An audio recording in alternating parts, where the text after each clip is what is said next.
And we're back. We are back international again. International.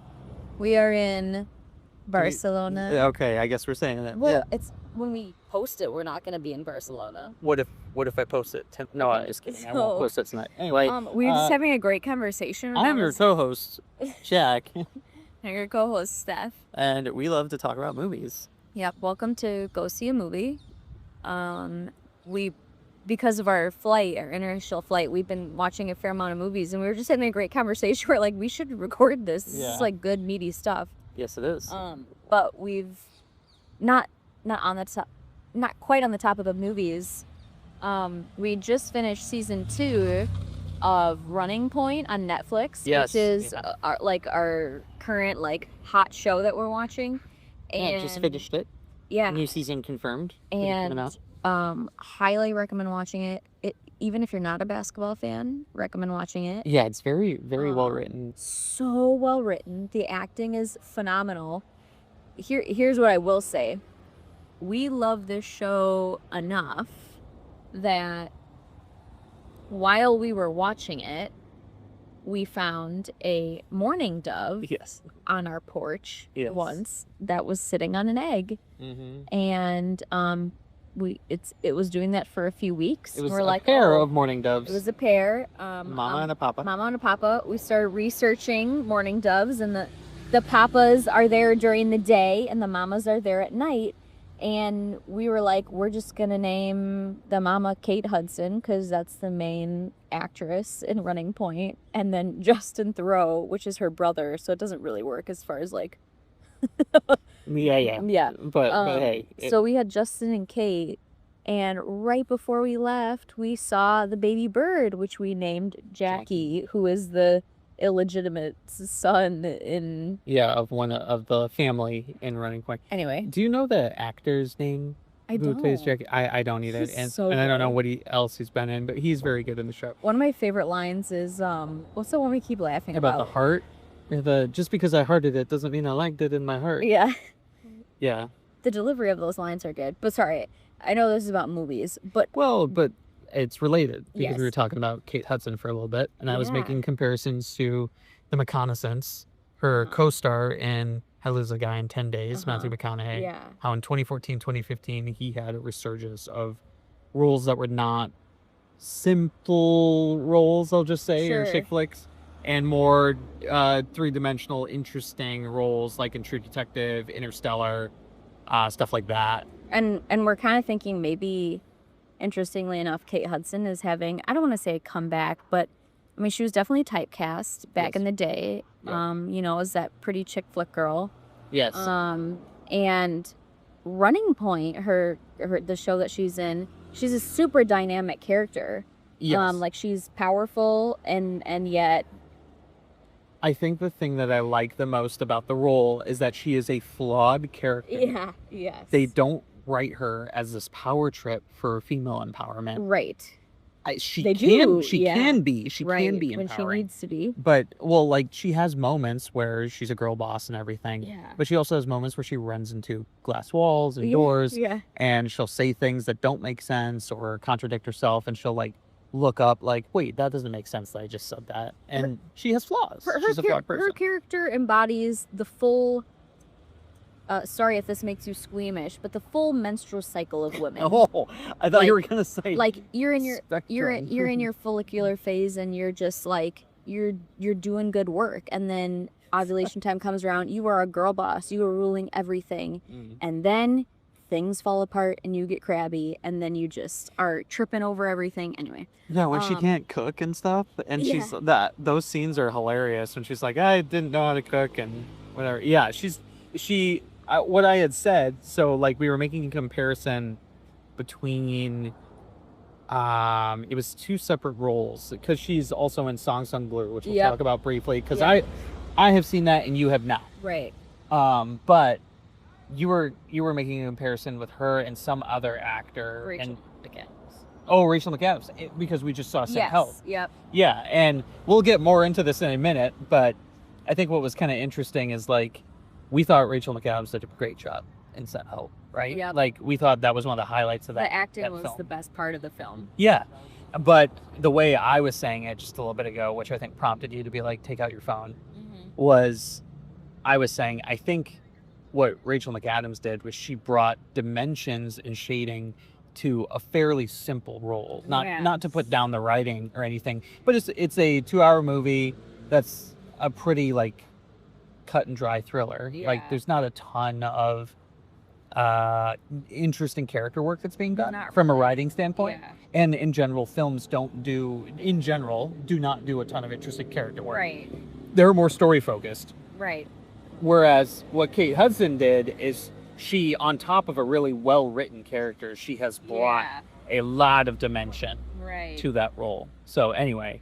And curious what I can't believe we're spending this much time just talking about one actress, but I'm telling you, Where Kate Hudson stands. Yeah, she's got a comeback, so it's important to talk about it. Yeah. So curious your thoughts on Sung Blue. Okay. Yeah. Because this is one of those times where I've seen it, you've not. Yeah. That was a mistake on my part because I just saw the movie on the in-flight entertainment. I was like, I don't know when I will be able to see this next because I don't think it's on streaming. And I think you were sleeping or about to sleep, and you were like, "Oh, what are you watching?" And I'm like, "I'm gonna watch this," and you're like, "Oh," and then I found out later you were upset. You're like, "Why'd you watch that without me?" I just remember Hugh Jackman came to Milwaukee to Yes. promote it. Do you know anything about it? I wanted to ask you that. I know it's about music. Okay. Yeah. Or something like that. So I'm gonna say, since I can't remember if we've said this on the podcast, but we're based in Milwaukee, and I think if you are a Milwaukee resident or even a Wisconsin resident, if you're a 90s baby or adjacent to it, and if you're a music fan, you absolutely have to see this film. Okay. You absolutely have to. It is. So I was a little confused, to be honest, because I heard like, oh, Hugh Jackman plays this Neil Diamond, and I'm like, wait, what? He's playing Neil Diamond? But no, that's not what it is. So there was this act in the 90s in Milwaukee. Okay, it started around State Fair. That's where these two people found each other. Oh my god. Cool. I forget the actual people's names, but Hugh Jackman plays one of them. Kate Hudson plays another. Okay. They fall in love and they form a Neil Diamond Experience tribute group called Lightning and Thunder. Okay.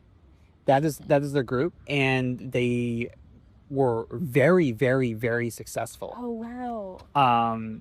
To the point, I don't know if this is true, but watching the movie, because there are scenes that this happens in, I'm like, I think this is where this came from. So you know how at weddings or any like big like event where Neil Diamond Sweet Caroline comes on, and you know what happens? Bum, bum, bum. You know how everyone's singing along to that, and then they're also, at least in our town, they're going, so good, so good, so Okay, good. And that's not in the original song. No, Is that because of Lightning and Thunder? I think so. Oh. I could that's be so wrong. dope. I just was thinking about that the other day. Yeah. Like, why is that? Yes. Yes. It was like randomly on Google while Yeah, I think that's cool. I could be wrong. I didn't get to look it up, We'll but look into that. they were doing that during the movie, and there was this whole thing about Sweet Caroline where Hugh Jackman is this big Neil Diamond fan. He looks up to him, and his partner who starts seeing him, she's like, you should really like trying to get him to like shift his style, and because he plays music a lot. Okay. And she's like, you should do Neil Diamond. And he's like, I look up to him. He's like this legend. I can never do him. But she convinces him to do him, and he's very resistant to do Sweet Caroline because everyone's like, oh, you should do Sweet Caroline, and he's like, they have other songs, more than just Sweet Caroline.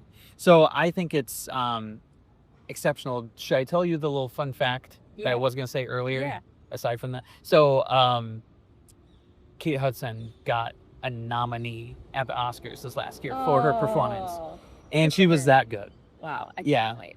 Hugh Jackman was too, but I mean, her in particular, I think it was kind of like, where did this come from? Well, like, man, yeah, she curi- was really good. Curious for all of you. Are you Kate Hudson fans? What? And if not, why are you wrong? Oh my god. Yeah. Are you Kate Hudson fans? And I don't know, her career is interesting. Yeah. Oh, and fun fact, her brother is Oliver Hudson. Yeah. And he was in Rules of Engagement, I forgot about that. a show with Patrick Warburton. I don't know what else he was in. He was in that Splitting Up Together show with Jenna Fisher that we watched he a did little. have a cameo in Running Point. Yes, he does. With his sister. And it was hilarious. Great. Yeah, his cameo was great. So another movie that we saw while traveling was Send Help. Yes. Why don't you lead on this one? Because we watched this together. So, Send Help, I don't think is necessarily classified as a thriller. I think it would be classified as horror comedy, which I need to preface by saying I don't think I've ever seen a horror comedy before, or if I have, I don't really remember. So it was a little absurd to me, not in a bad way at all. Yeah. So it's with Rachel McAdams and is it Dylan O'Brien? Yes. Okay, Dylan O'Brien. Yep. And basically, she is this not put together, nerdy, weird, strategy and planning employee at this big firm. She was promised a promotion for. Like 7 years prior. 7 years prior, and then someone else takes it, and she's like really upset about it. And he's like, I need you to prove yourself to me. So to do that, they were like going to go to Dubai or something like that to, you know, help with this deal or merger in this big, whatever, financial company. Yep. And they're on an airplane ride and the plane crashes and they're the only two survivors. And it's kind of about how they work together or don't work together. Yes. And what they learn about each other. This is all in the trailer, so we're not giving anything away. I would say, again, because I'm new to horror comedy, I feel like I was laughing quite a bit at the absurdity of some of it. So a lot of it I did quite enjoy. I think the writing was just kind of weak, but the acting was very so good. Yeah. I think Rachel McAdams did a really good job at like trying to be like going between this, you know, do you feel for this main character? Do you feel for her because she's so undermined and disrespected? Or you know, do you hate her because she's maybe crazy cuckoo? Yeah, she's got some social oddities through her. Yeah. That's revealed pretty early on. Yeah, and so I like that she doesn't give it a black or white. I do think though that the writing doesn't do it justice of like the complexity of her. Like I feel like they just in the end they kind of are like I'm gonna make you this. Yeah. They So make a we pretty talked about black and white decision. Yeah, we talked about the ending. I'm not the big fan of it. I don't want to give too much away. We were talking about this morning when we were in the Amsterdam. It's so airport. gory though. Well, yeah, and that's kind of Sam Raimi's shtick. Okay. So obviously, aside from the Spider-Man trilogy and Doctor Strange, Multiverse of Madness, like he did. Yeah, what else has he done? Which, like, both of those have moments of horror and gore in them. Okay. But he did the Evil Dead series, like the original, and I think he might have done the first remake. I don't know. Is that horror? Is that comedy? Yeah, it's a little bit of both. Okay. But definitely more straight horror than like the superhero. And I don't like horror. I'm not a horror fan. Yeah, correct. I wouldn't even say this was necessarily horror. I'd almost say it's like thriller gory comedy. Yeah. Yeah, there's some stuff in the end with like hair and eyeballs that just gets kind of that's like hilarious. You were I just looked over and you were giggling. Well, because it's I'm trying to think so it's not quite as absurd as like the scary movies. Yeah, Scary right. 1, 2, 3. Which Yeah. when I watched when I was younger, I was actually legitimately scared. Were you really? Yes, Oh, because I okay. hate scary that much. Because those are parodies. Yeah, they're not supposed. I mean, I suppose that. But like I think of the movie Old. Yes. Yeah. Like there were maybe a little similarities just because like the plot maybe of like being Oh, at sure. church On or the something. beach, yeah. And Old was not as funny. Like I was a little more creeped out. Yeah. But man, yeah, Rachel McAdams. I don't really have much else to say. I think what I will say is because I'm not really a horror comedy person, I got a lot out of just the enjoyment of film with that, stepping out of my comfort zone and watching that. Yeah, I So thought you did pretty good with it. so I would say, like, hey, if you're not a chick flick person, like, just try one, just for the pure art of I don't know, enjoying art, enjoying film. And I might take you up on that. And I'm specifically talking to Jack, and I think Jack's homework is to watch How to Lose a Guy in 10 Days and The Notebook. He hasn't seen this. I haven't seen either of them. Yeah. Great, that's Kate Hudson and Rachel McAdams right there. And you love Ryan Gosling, so Ryan Gosling is in The Notebook. Wait, is Rachel McAdams? Oh yeah, I forgot. Yeah, yep. And they kind of had this thing where it's like they didn't get along, right? Yeah, supposedly. Apparently. Anyway, both phenomenal actors. Yeah, I thought Rachel McAdams did great in that movie. I in Send Help. If you had to give Send Help, if you describe how you felt about it in 3 words, what would it be? 3 words? Yeah, or like 3 phrases. Oh, how I felt about it? I'd probably say. Or just. If it was roller coaster count as 1 word, Yeah. I'd call it. I'd say that. Okay. I'd say, inconsistent. I'd say inconsistent. Yeah. Which I feel like goes along with roller coaster. But then I'd also say, it had an actor's film. That's not 1 word. Whatever. That's fair. You know. Yeah. The one thing I was bummed about is, like, Dylan O'Brien is awesome. Yeah, he was great. He was really, really good. But they kind of kept just, like, making him do the same things. His character made very similar choices throughout the film and didn't seem to really effectively grow. Right. Even though, at times it felt like he would, and then he would regress. And I think that was kind of the point, but that they were trying to make with that. But it just wasn't really entertaining.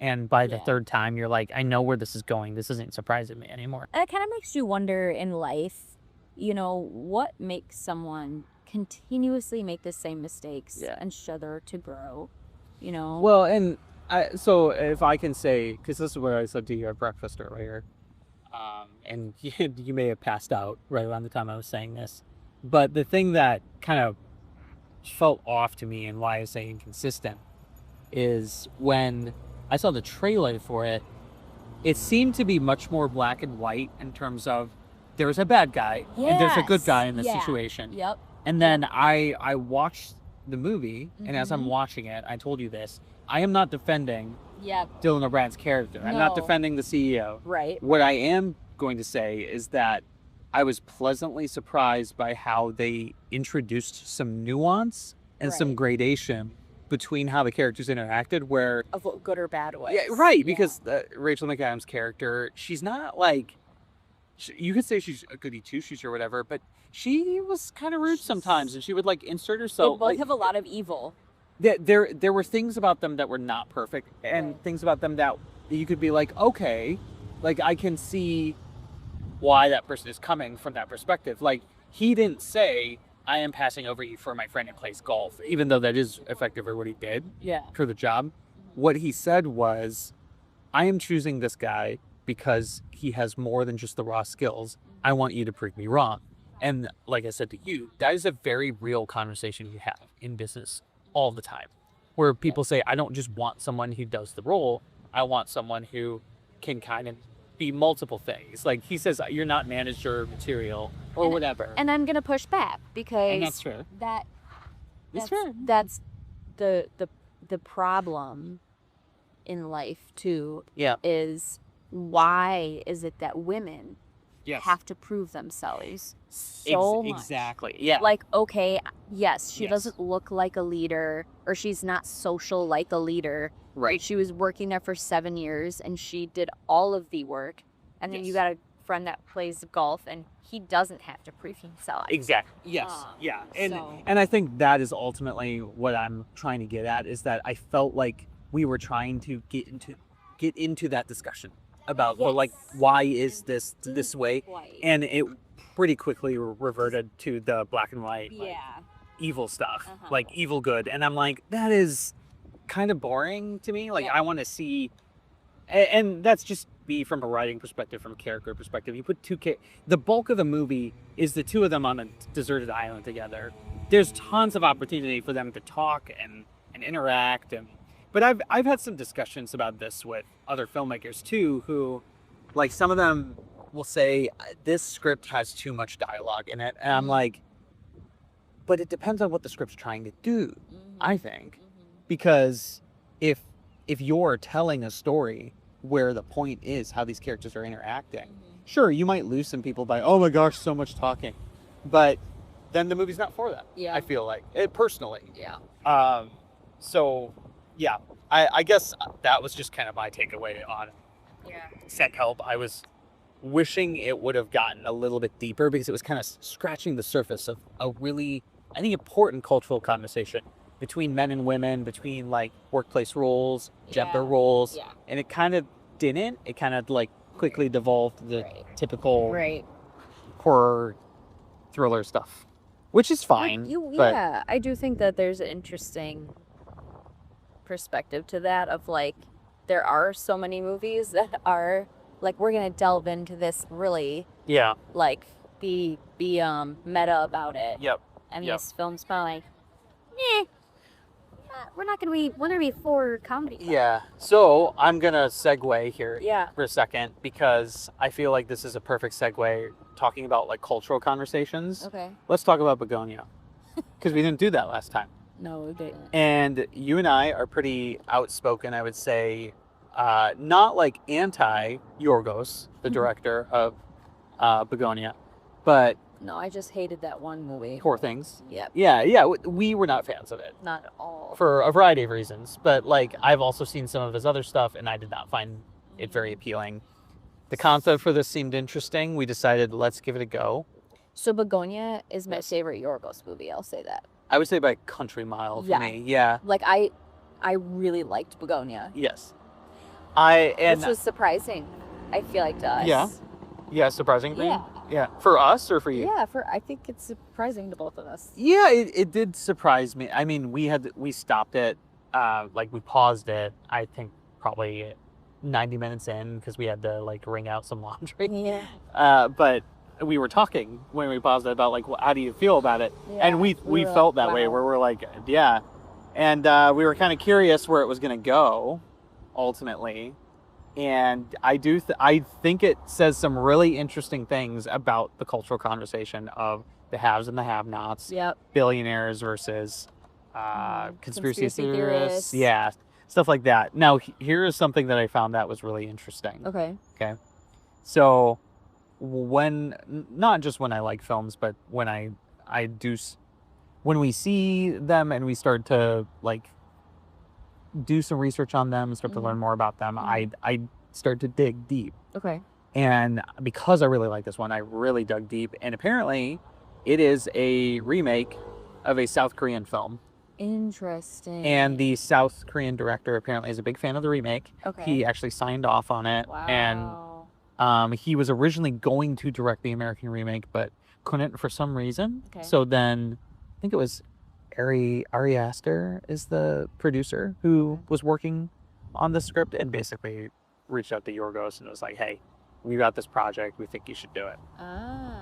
Which makes a ton of sense, because he typically does his own like projects a lot of the time, like that he's written or that he's spearheaded, and he didn't write this one. He like came in on a project that had already started. And I'm just going to say this because I've talked about this with another filmmaker friend of mine, that I think we need more of this in the filmmaking world, is that we have way too much of a focus on auteur theory, which is like one person doing and owning all the things. And it's like, it's theirs. Like they wrote, they directed, they edited.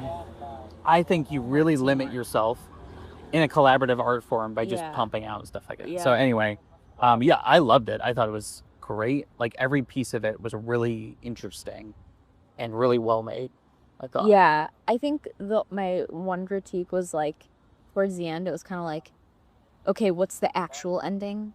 What's the actual ending going to be? Because it does kind of play with this, like, is she or isn't she an alien? It's kind of is she or isn't she? But I really liked the ending. because it was like, is this conspiracy theorist right Yeah, or not? I will say I was really surprised with where they landed because I felt like it is a very interesting statement. It wasn't like politically leaning per se one way or another. Yeah. It wasn't like we're making fun of conspiracy theorists Mhm. or we're supporting them or we're Yeah. supporting Yeah, it kind of struck this fine balance between a lot of these ideas and just focusing on telling a good story. Yeah, Which I think that's the key, is why it was so good, is that it was really a good story. Yep. Yeah. Anyway, I think that's all we have to say about that, right? Like Emma Stone and what's his name? The guy who plays he played Todd in Breaking Bad. Jesse Plemons. Yeah. He Oh yeah, married to Kirsten Dunst. Yes, just really stellar work. Yeah. And Jesse Plemons, I personally think, like, outacted Emma Stone. ooh, hot take. I don't know. Yeah. I don't want to say maybe Emma Stone didn't have like a lot to work with, Yeah. but I think she had to be really ambiguous to hide whether she was an alien or not. Yeah. And Um, she does some things that make you appreciate what she's trying to do, and also not, because she's not like a really likable person, I would say. I don't in the think film. this was her best. Okay, hot I take. have a hot What- take. Yeah, what's I don't think this was one of her best performances. I don't know if this role was for her. Ooh. Wow. Who would you have cast? Miss Director. No, I'm just curious, like who would you, Kate Hudson? Would you have cast her? No. My I think I have a gut gut reaction. reaction is super superficial. Yeah, sure. I'm thinking Gal Gadot. Interesting. I don't know why, but Okay. dark hair seems Like the way to go, but also someone that like can be really like stone cold Yeah. or like really monotone, Yeah, yep. but also a little mysterious. Yep. I guess it's a little difficult for me to picture that with Emma Stone. I mean, like, now she was insane in Cruella. Like Oh, that Emma was Stone. Okay, I haven't seen that one. I mean, that was. I mean, you know, she was kind of a little bit like Yeah. Kate Hudson in that, like, she did a lot of chick flicks. Yeah. You know. Yeah. Um. Yeah, like what was it? Easy A was like the big one that she's known I mean, for, she was right? an Easy A, House Bunny. Emma Stone? Yeah. Really? Oh. Yeah, she was like the nerd or something like that Okay. at House Bunny. I mean, like, her rep is fantastic, right? Yeah. She's in what's that Ryan Gosling one? Which one? She's in a ton of ones with Ryan. Oh yeah, Gosling. I mean, La La Land was La La Chef's Land Kiss. was kind of La that La was a Land was landmark. I think that was like one of her best. One of her best. Yeah, it was so good. Like, what- no, the one with Steve Carell. Oh, Valentine's Day. Crazy Stupid Crazy Love. Stupid Love. Yeah. Yeah. I really like her as an actress. Yeah. I think Jesse Plemons outacted her, and maybe Interesting. Yeah. it was the script. Maybe it was, nope, your character is just going to be ambiguous. Yeah. Yeah, I mean, I can see that. So what's your favorite Emma Stone role then? I need to see her filmography. Just gut reaction. Because I had a gut reaction to to both questions. that- Gut reaction. You go first. Okay. So my question to you earlier of who would I have cast instead? Yeah. My gut reaction is Scarlett Johansson. I think she'd be incredible see in a role like that. Oh, Yeah, I never saw Kinds of Kindness. which is another Yorgos one. Oh boy. Yeah, I don't know. From what I read online, there was some sex stuff in there that I was like, I'm not too eager to see more of this. I mean, man, she was really good in The Help. oh yeah, I forgot about that. I would say, like, for her performance, I mean, she was really good in Easy A. Like, I know that's kind of a layup answer in an early role. Yeah, I'd say that, or like, I would not say Easy A. why not? I don't. I just would. Okay. I'm gonna go with. Good reasoning. I'm gonna go with like either La La Land or Cruella. Okay. I haven't seen Cruella. La La Land, just You kidding. haven't seen Cruella? No, I haven't. I told you that, yeah. That's a must see if you're an Emma fan. I mean, I wouldn't necessarily say I'm a big Emma fan. I know you don't like the movie, and I don't like the movie either, but I do think her performance in Poor Things was really Yes. good. Yeah. Like, It was. that might be her best in terms of just Yeah. like pure performance. Fair. But yeah. Yeah. Anyway, I Yeah. think that's all the movies that we've seen. not by a country mile. There's so many Did that we haven't got We to. already talked about giving in. Yeah. We haven't talked about Eddington, After the Hunt, The Materialists, Wake Up Dead Man, The Accountant 2, Love and Other Drugs, Naked Gun, 2025. We haven't done any of those. We talked And we about could- Eddington. No, we did not. Not in the last episode. Oh. We did not. So I feel like I don't remember a ton about it, but Okay. if we could rapid fire that one. I think we should rapid fire all of them. I need to pee soon, so we can't. What do you mean? We can. I can't rap. Okay. So pick up later. Is what we're saying. So Eddington, Okay. it was good. I didn't like the end as much. Okay. It was good. Oh yeah, it was a little long in the tooth, It which was- I feel like is a common problem. There's a with films. similarity with Famine as Yeah. the movie we were just talking about. The one Bugonia? Yeah.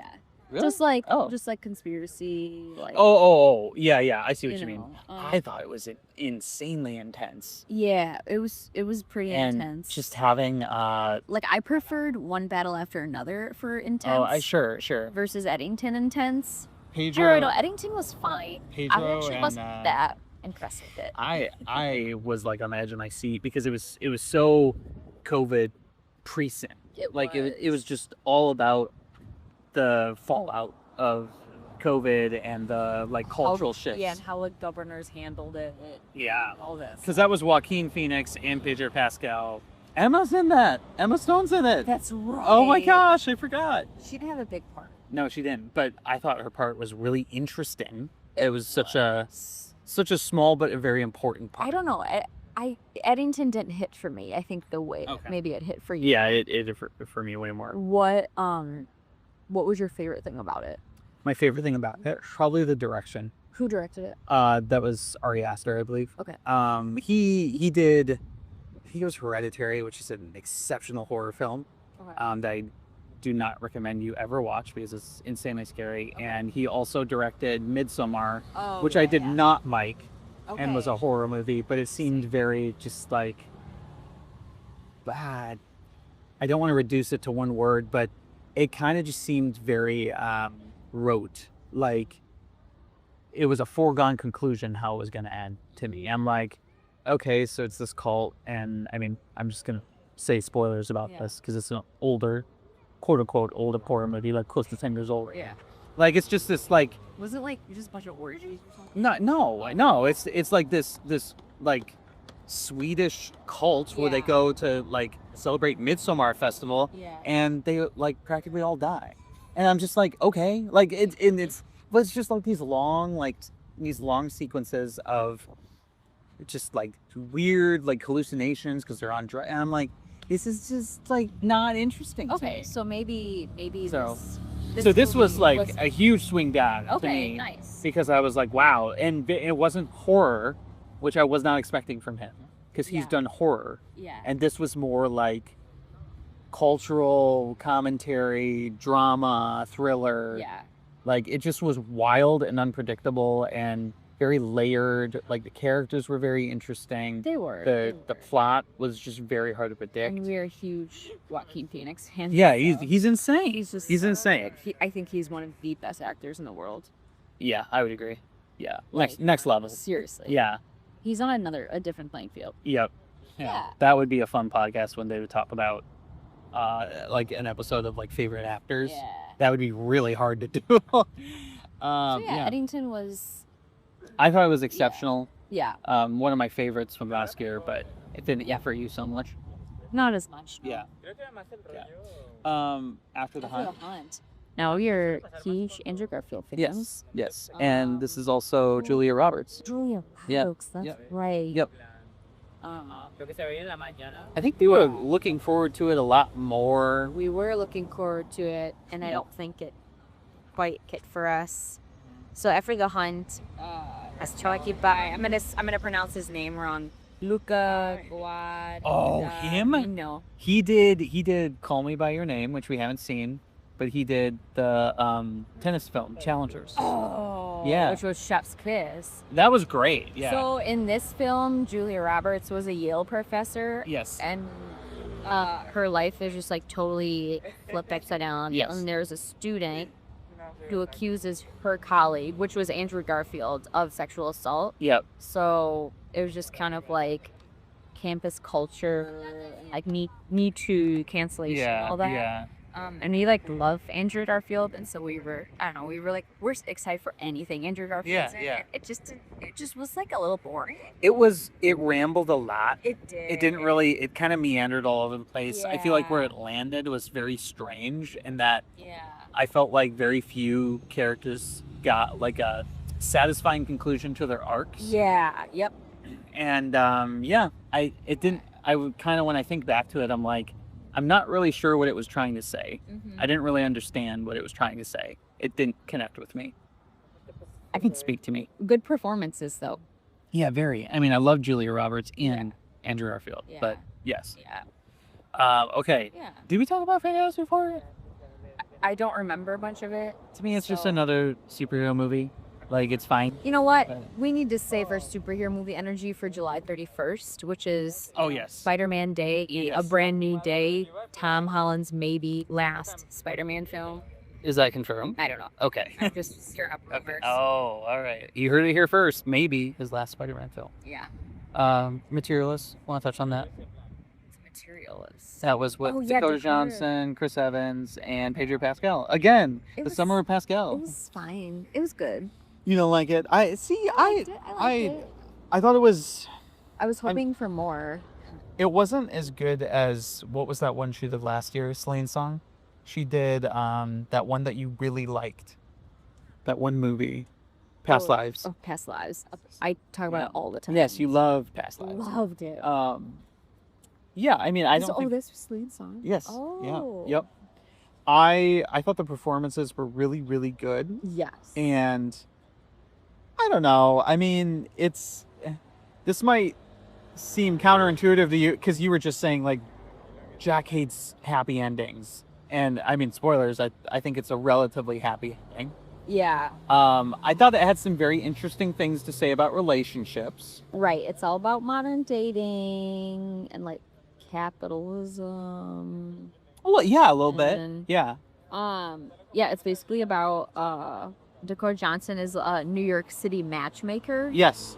And she's like in this little love triangle, and Pedro Pascal is like her perfect match, and he's like a really wealthy man.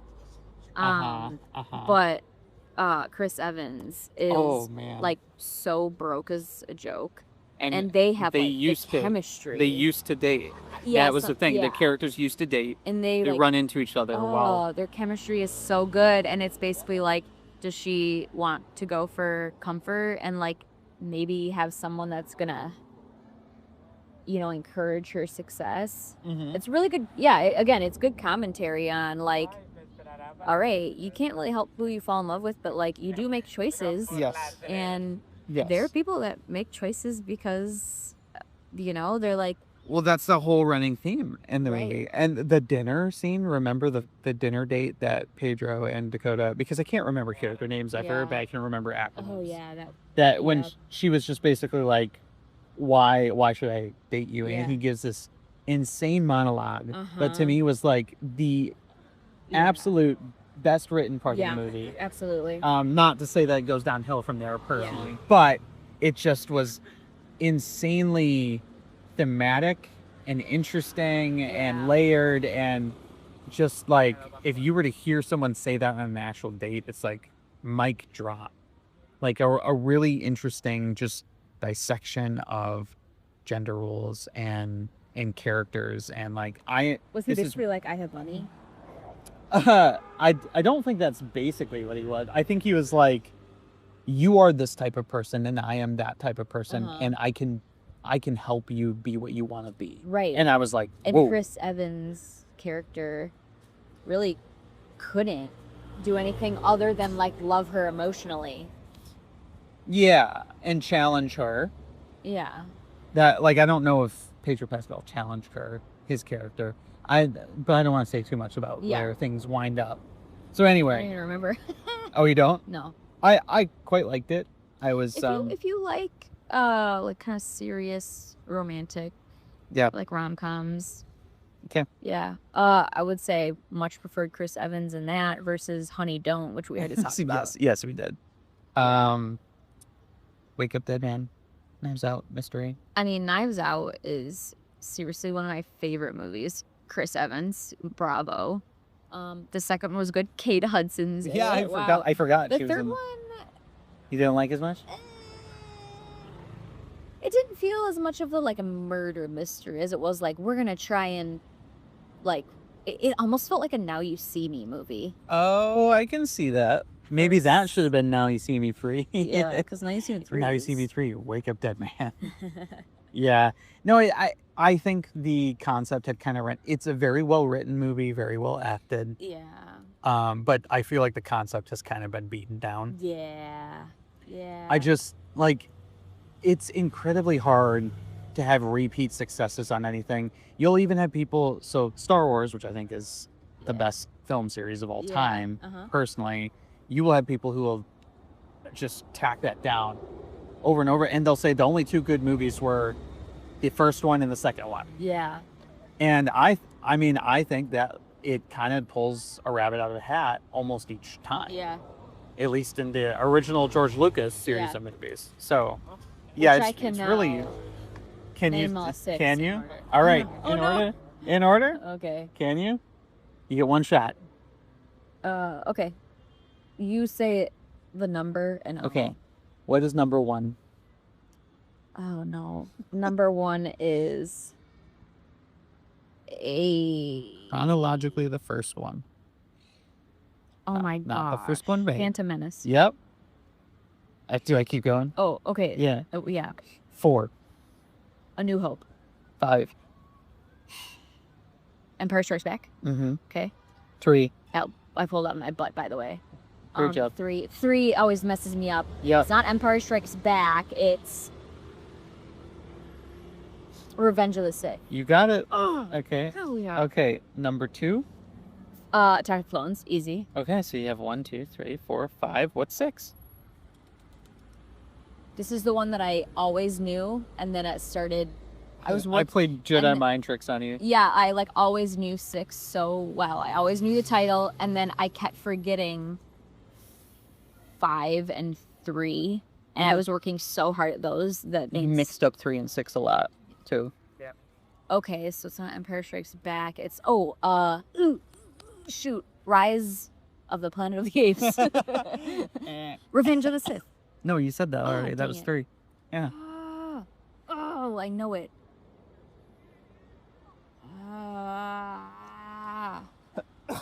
Well, It's not Empire Strikes Back. No, but Or that's Revenge fine. of the Jedi, Return of the Jedi. Yep, you got it. Boom. And there's a reason we are stopping at 6 and not doing any beyond that, because the 6 are the only mainline ones that exist in my mind. That is what I grew up with. I will was say all I will 6. segue very briefly to go to another film that I have seen and you have not. Okay. Mandalorian and Grogu. Just saw it before Oh the yeah. trip. And? I thought it was great. I think y'all complaining about it are big babies. Like, truly, it felt like a continuation of the show. It's been a few years since the show was airing. Some people were looking for a revitalization, like brand new take on it. I'm like, no, I'm okay with more of the show, please, thank you, Okay. because it's great. And So, then to close out, yeah, if you, on a rating scale uh-huh, of stale donut stale donut. to decadent death by chocolate cheesecake, Oh, what okay. would you rate the new Mario movie, since I haven't seen it? Oh, I forgot you haven't seen that. Okay, stale donut versus decadent chocolate cheesecake. Mm-hmm. I would say I would rate it half of the decadent chocolate cheesecake. That sounds like it's halfway. So like on what scale. dessert would it be then? I would say it's like chocolate cheesecake, but not decadent Okay. chocolate. All Okay. right. Yep. That's fair. It was Okay. just as good as the first one, but for different reasons. Yes, that's fair. And we'll save the other scragglers for another day. And with that, Go see a movie in España, in Barcelona. Okay, bye. I have to pee really, really bad.